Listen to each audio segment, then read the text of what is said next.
Continue. Number 2. The Rabbinical Prohibitions. The verse, and you shall safeguard my observance, instruct the sages to create safeguards that will keep people from transgressing Torah prohibitions. Okay. To this end, the sages enacted various decrees forbidding action that might lead to performance of Melachah. For example, the sages forbid reading business-related material on Shabbos or Yom Tov, because one might, as a result, come to erase incorrect or irrelevant information, and thus violate the Melachah of erasing. Macheik. Okay, so let's do this piece one more time. We're going to explain. The verse states, and you shall safeguard my observance. Okay, so safeguard my observance, meaning don't do Melachah. Don't do this prohibition. Right? Instruct the sages to create safeguard that will keep people from transgressing Torah prohibition. So this is actually, the way I understand it, it's one of the 613 commandments. But some commandments of this 613 are related to the community as a whole. So the individual is not obligated. For example, to bring a daily korban. Right? It's not my personal obligation, but it is obligation of community. Right? Some obligation upon the king. Right? King cannot have too many horses, right, and other things. Right? Or some obligation is on a judge, that he is not allowed to take bribes and other things, that he has to investigate the matter thoroughly. Right? And some of them is actually on our rabbis. Right? So our rabbis I instructed, right, to create all of the safeguards so we don't transgress the Torah prohibition. So this obligation, of course, on the rabbis, but they have to analyze the current generation and wherever we live in, and if needed, they are allowed actually to create more like prohibitions if needed. Okay. Continue. So this commandments is on the rabbis, but we have to fulfill.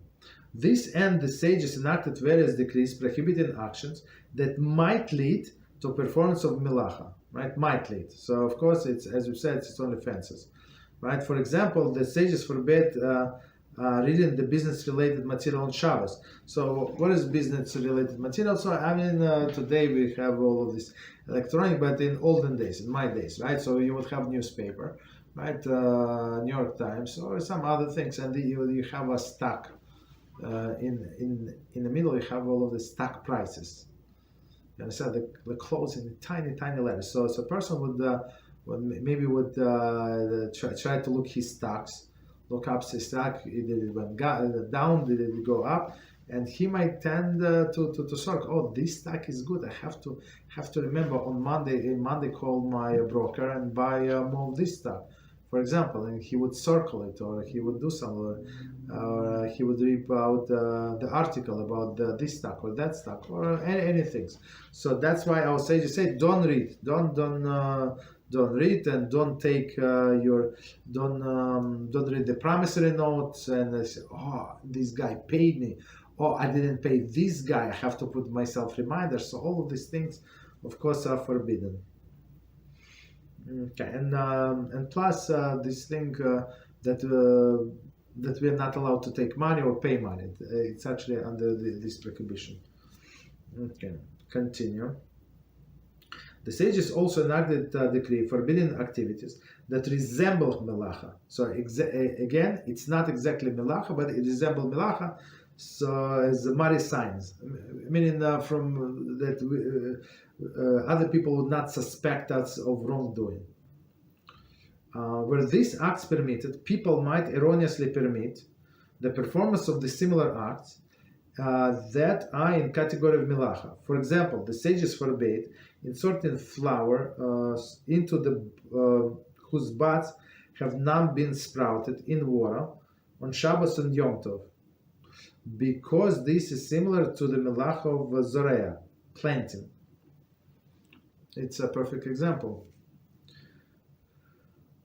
Okay, so let's read this again, and we're going to explain. And when we had like a long time ago, when we had the guests, like almost like not almost every Friday, and some people would bring flowers, and sometimes they would bring flowers too late when Shabbos already started. That's an issue, and we asked them before, but people say yes and do whatever they want. Okay, that's created an issue. So here we go, and then they get upset. But okay. Let's see. The sages enacted decree forbidding activities resemble Melachah. So it's not Melachah. So what is the Melachah? Melachah is planting. So we're not allowed to plant the seeds into the ground. Right? So how do you plant? You make farrow, you put the seed and water it. Right? That's the complete Melachah of planting. Right? So, but even if you stick there is the hole in the ground, let's say it was plowed before, and you put the seed in there, so it's already planted, right? So, and some plant the seed, but some people, for example, you have a garden and you have flowers in this part of the garden, and you want to replant them in a different part of the garden. So you take them from one, so it's not a seed, it's a complete flower with roots, with everything, and you replant them. Right, so in some sense, when you put these flowers, of course they cut, of course, into another, and put into the water, the waste. So that's it resembles planting. So, and people who do not know, they would come to learn from you and make all these mistakes. So many people think that they can learn everything by observing. So some things you can learn, but only if you have a good foundation and only if you ask correct questions, right? But otherwise you cannot learn by observing people. So one more time this example. For example, sages forbade inserting flowers whose buds have not yet sprouted into the water on Shabbos or Yom Tov, because the act similar to the Melachah Zorea. But sometimes some of them sprouted, some of them still closed. So it's not such an easy case. Okay. Other rabbinical decree forbids doing things that would detract from the festival atmosphere of Yom Tov. So this one is a big one.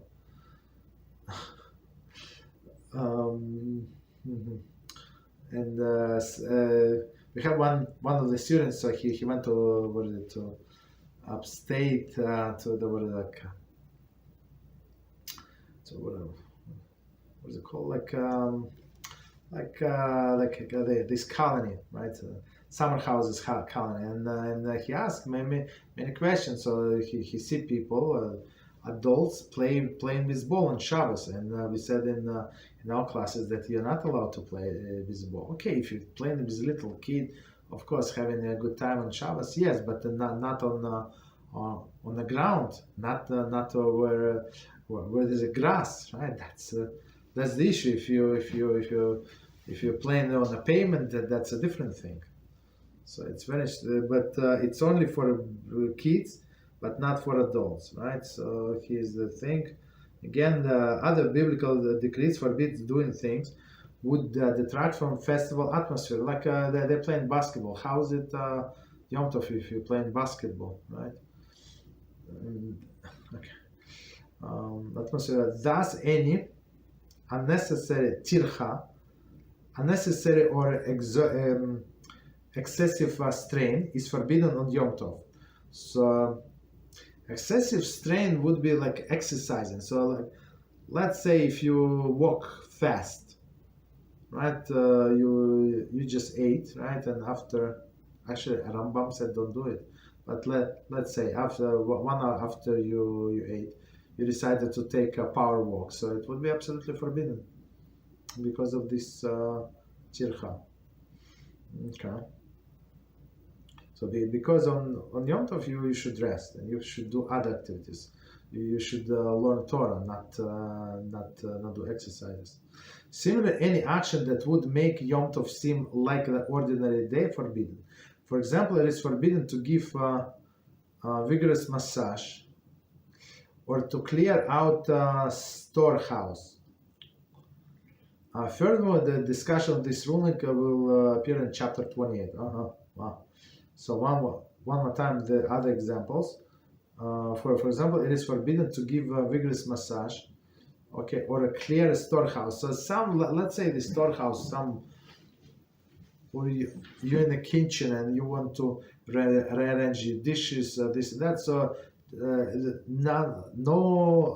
no things that you touch a muktzah, they're permitted, but still it's like how exactly Hashem gave you this holiday for as we learned in the introduction, for some spiritual reasons, and that's what you do weekday activities. That's absolutely forbidden. Continue. Number 3, asking non-Jew to perform Melachah.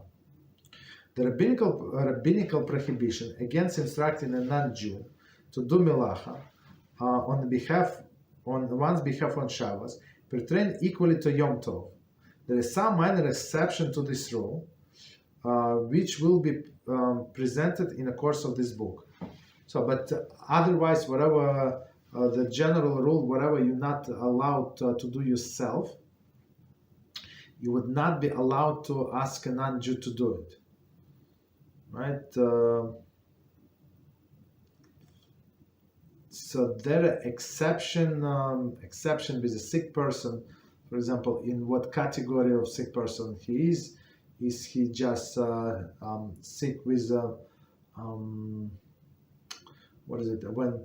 When his life is in danger, then a Jew is obligated to do all is necessary for another Jew to save him. Or if a person is have only like a localized disease, whatever, some fever, right? So it's his life is not in danger, but let's say he's weak, he would benefit from soup or something. So in this case, there is room to ask a non-Jew. Okay, but otherwise not. And one thing that we learn, I think that it would be problematic. I'm not sure if it's 100% forbidden, so we're still looking into it, but it would be problematic to ask a Noachide who accepted upon themselves 7 Noachide laws. So they're on much higher level than regular non-Jews.